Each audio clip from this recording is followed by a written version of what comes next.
Hacaaluu Hundeessaa yoomuu sindagatum sabni Oromoo seenaa keessi boonsa.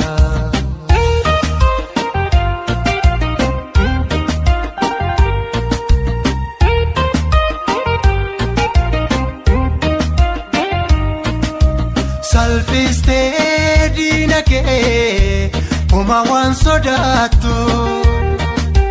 Saba kee fooflattee dhugaan kan qabsooftu.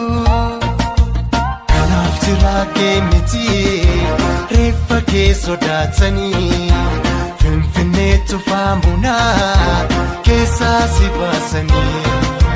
Kanaan turreem silaa hatee galanni kee yartuu si nyaate kaa. Fakkaatee fi rakkee miilikiinis boqqonnee siidaan amma nyaata waadaadhaa siidaan kee gaaf tokko naaffata. Hajee kiyya wayyoo mankaraarree boonyuus lubbuu kan kee kaalee deeffachuun dandeenyu boolla kan kee keessaa. Daadhiisi fayyaasu waaqni Oromoo biyyee seettisaa salphisu rabbiin jannata isaa eessiyaa badhaasu waaqni dachiibsamii si akkananii fiisu.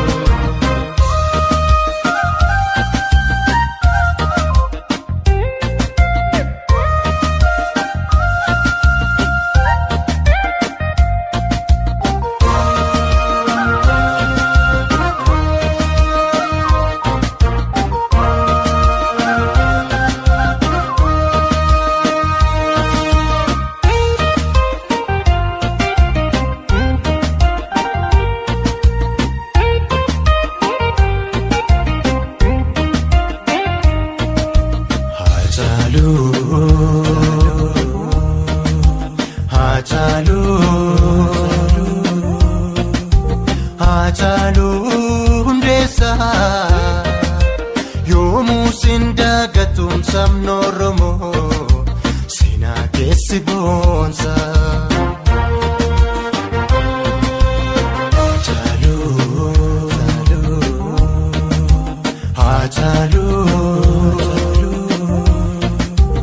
Hacaaluu Hundeessaa yoomuu sindagatum sabni Oromoo seenaa keessi boonsa.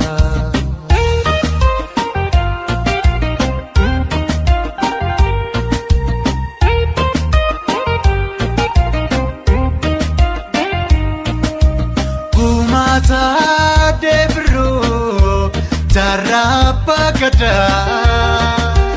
Gumaa keeroof karee jaalna diigamadaa. Akkanuu kaayyoo jaraa har'as galmaan hin kenne aadaraa acheekiyyaa akka teenuune. Eebbisaa addunyaa Mustaphaa Harawee daadhii galaanii fi abdii kopheettilee.